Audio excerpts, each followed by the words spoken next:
ತೋಟದ ಬೆಳೆಗಾರರ ಮಾರಾಟಗಾರ ಸಹಕಾರ ಸಂಘದ ಅಧ್ಯಕ್ಷರು ರಮೇಶ್ ವೈಚೆ. ಇವತ್ತಿನ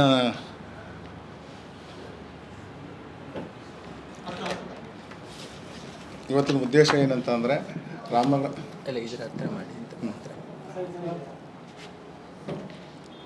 ರಾಮನಗರ ಜಿಲ್ಲಾ ಮಾವು ಮತ್ತು ತೋಟದ ಬೆಳೆಗಾರರ ಸಹಕಾರ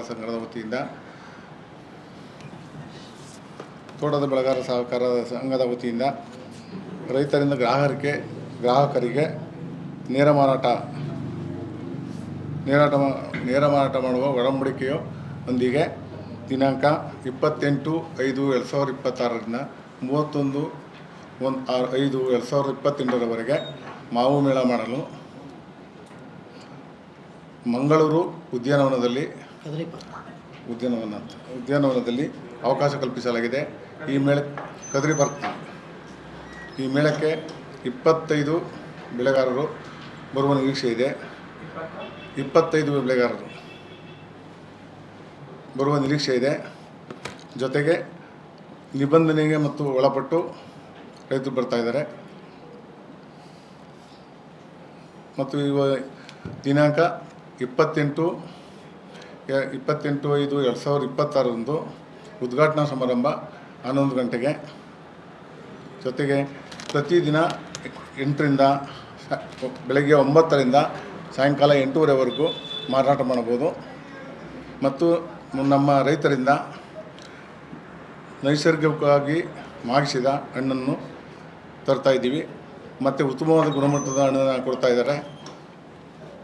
ಅದನ್ನು ನಾವು ಸುಮಾರು 12 ವೆರೈಟಿ ಆಲ್ಫಾನ್ಸ, ಸಿಂಧೂರ, ಆಮೇಲೆ ಮಲ್ಲಿಕಾ, ತೋತಾಪುರಿ,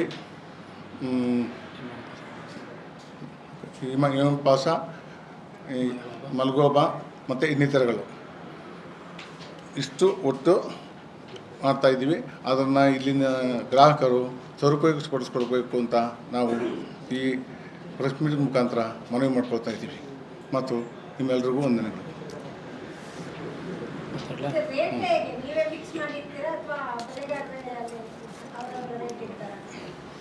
ರೇಟನ್ನು ಒಂದು ಇದು ಈ ಸ್ಪರ್ಧಾತ್ಮಕ ಬೆಲೆ ಏನಿರ್ತದೆ ಆ ಬೆಲೆಗೆ ತಕ್ಕಂತೆ ನಿಗದಿ ಮಾಡ್ಕೊಳ್ತೀವಿ. ಬೈ ಪ್ರಾಡಕ್ಟ್ಸಿಗೆ ಪ್ರಯತ್ನ ಮಾಡ್ತಾ ಇದ್ದೇವೆ. ಅದಿನ್ನೂ ಏನು ಮಾಡಿಲ್ಲ. ಬಹುಶಃ ಇರ್ಬೋದು ಸ್ವಲ್ಪ ಒಂದು ಲಿಮಿಟೆಡ್ ಕ್ವಾಂಟಿಟಿಯಲ್ಲಿ.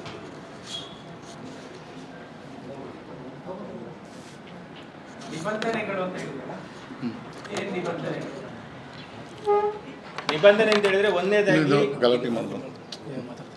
ಒಂದನೇದಾಗಿ ಏನು ಅಂತ ಹೇಳಿದ್ರೆ ಪ್ರತಿ ವರ್ಷ ಇದು ತೋಟಗಾರಿಕೆ ಇಲಾಖೆ ವತಿಯಿಂದ ಮಾವು ಮೇಳವನ್ನು ಆಯೋಜನೆ ಮಾಡ್ತಾ ಇದ್ವಿ. ಆ ಸಂದರ್ಭದಲ್ಲಿ ಸ್ಪೆಸಿಫಿಕ್ ಆಗಿ ನಿಬಂಧನೆ ಷರತ್ತು ಮತ್ತು ನಿಬಂಧನೆ ಏನಿರ್ತದೆ ಅಂತ ಹೇಳಿದ್ರೆ, ಒಂದನೇದಾಗಿ ಎಲ್ಲ ಮಾವು ಬೆಳೆಗಾರರು ಸ್ಪರ್ಧಾತ್ಮಕವಾಗಿ ಇಲ್ಲಿಯ ಒಂದು ದರಕ್ಕೆ ಸೀಮಿತವಾಗಿರುವಂಥ ರೀತಿಯಲ್ಲೇ ಅದನ್ನು ಗ್ರಾಹಕರಿಗೆ ಒದಗಿಸಬೇಕು ಹೇಳುವಂಥದ್ದು. ಹೌದು, ಒಂದೇ ದರದಲ್ಲಿ ಒದಗಿಸಬೇಕು. ಎರಡನೇದು ಏನು ಅಂತ ಹೇಳಿದರೆ, ನೈಸರ್ಗಿಕವಾಗಿ ಮಾಗಿಸಿದ ಹಣ್ಣುಗಳನ್ನು ಒದಗಿಸುವಂಥದ್ದು ಗುರಿ. ಯಾಕೆಂತ ಹೇಳಿದ್ರೆ ಕರ್ನಾಟಕ ಸರ್ಕಾರದ ಮ್ಯಾಂಗೋ ಬೋರ್ಡಿನ ಮುಖಾಂತರ ಈ ಒಂದು ಬೆಳೆಗಾರರನ್ನು ಉತ್ತೇಜನ ಮಾಡಿ ಅವರನ್ನು ಆ ಮೂಲಕ ಅವರನ್ನು ಟ್ರೈನಪ್ ಮಾಡಿರೋ ಕಾರಣ ಅವುಗಳನ್ನು ಮಾತ್ರ ಮಾರಾಟ ಮಾಡಬೇಕು ಹೇಳುವಂಥದ್ದು. ಯಾವುದೇ ರೀತಿಯಲ್ಲಿ ಬೇರೆ ರೀತಿಯಲ್ಲಿ ಮಾಗಿಸಿದ ಹಣ್ಣುಗಳನ್ನು ತರಬಾರದು ಹೇಳುವಂಥದ್ದು ನಿಬಂಧನೆ ಇರ್ತದೆ. ಮತ್ತು ಗ್ರಾಹಕರಿಗೆ ಇಲ್ಲಿ ಮಂಗಳೂರಿನ ಈಗ ಬೇರೆ ಕಡೆಯಿಂದ ಬಂದು ಇಲ್ಲಿ ಗ್ರಾಹಕರೊಂದಿಗೆ ಮಾಡುವಾಗ ಗ್ರಾಹಕರೊಂದಿಗೆ ಒಳ್ಳೆಯ ರೀತಿಯಲ್ಲಿ ಅದನ್ನು ಒಂದು ಇದು ಮಾಡುವಂಥದ್ದು, ಬೆಳೆಗಾರರಿಗೆ ಗ್ರಾಹಕರಿಗೆ ತಲುಪಿಸುವಂಥ ಕಾರ್ಯವನ್ನು ಮಾಡಬೇಕು ಹೇಳುವಂಥ ನಿಬಂಧನೆಯನ್ನು ಇಟ್ಕೊಳ್ತಾ ಇದ್ದೇವೆ. ಎಲ್ಲ ರೀತಿ ತಳಿ ಇರ್ತದೆ. ಅವ್ರ ತೋಟದಲ್ಲಿ ಏನು ಬೆಳೆದಿರ್ತಾರೆ. ತೋಟದಲ್ಲಿ ಸುಮಾರು ಅಂದರೆ ಒಬ್ಬ ರೈತಂತ ಒಂದು 5ರಿಂದ 6 ವೆರೈಟಿ ಇರ್ತದೆ. ಈಗ ನಮ್ಮಲ್ಲಿ ನಮ್ಮ ಹೆಸರು ವಾಸು ಅಂತೇಳಿ ನಮ್ಮಲ್ಲಿ ಒಂದು 18 ವೆರೈಟಿ ಇದೆ ಸರ್. ನಮ್ಮಲ್ಲಿ ಇಲ್ಲಿ ಹೇಗಿರ್ತದೆ ಅಂದರೆ, ನಿಮಗೆಲ್ಲೂ ಸಿಗದೇ ಇರೋ ಹಣ್ಣಿಗೆ ಒಂದು ಸ್ವಲ್ಪ ಬೆಲೆ ಜಾಸ್ತಿ ಇರ್ತದೆ.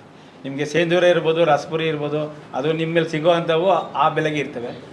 ಈಗ ನಿಮಗೆ ಹಿಮ ಪಸಂದ್ ಅಂತ ಹೇಳಿ ಅದು ಈ ಕಡೆ ಭಾಗದ ಸಿಗೋದಿಲ್ಲ. ನಿಮಗೆ ಕೇಸರ್ ಅನ್ನೋದು ಸಿಗೋದು ಡೌಟ್ ಇದೆ. ಆಮೇಲೆ ನಮ್ಮಲ್ಲಿ ಮಾಯಾ ಅಂತ ಒಂದು ವೆರೈಟಿ ಇದೆ, ಆಸ್ಟ್ರೇಲಿಯಾ ವೆರೈಟಿ ಇದೆ. ಅವೆಲ್ಲ ಒಂದು ಸ್ವಲ್ಪ ರೇಟ್ಗಳು ಸ್ವಲ್ಪ ಒಂಚೂರು ಜಾಸ್ತಿ ಆಗಿರ್ತವೆ. ಯಾಕೆಂದರೆ ಎಲ್ಲೂ ಬೆಳೆದೇ ಇರೋವಂಥ ಹಣ್ಣುಗಳು ನಾವು ಬೆಳೆದಂದಾಗ.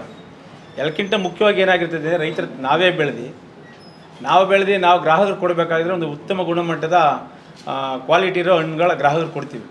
ಈಗ ನೀವು ಇಲ್ಲೇನಾಗಿರ್ತಾರೆ, ಈ ರೋಡ್ ಬದಿ ಒಳಗಡೆ ಕಾರ್ಬೇಟ್ ಹಾಕಿ ಹಣ್ಣು ಮಾಡಿ ಎಳಿಸಿದ್ರೆ ಅದು ಹಣ್ಣಾಗ್ಬಿಟ್ಟಿರ್ತದೆ, ಅದು ಯೆಲ್ಲೋ ಕಲರ್ ಕಾಣ್ತದೆ. ನಮ್ಮ ಹತ್ರ ನೈಸರ್ಗಿಕ ಮಾಗಿದ್ರೆ ಹಸಿರು ಕಲರೇ ಇರ್ತದೆ ಇನ್ನು ಅದು.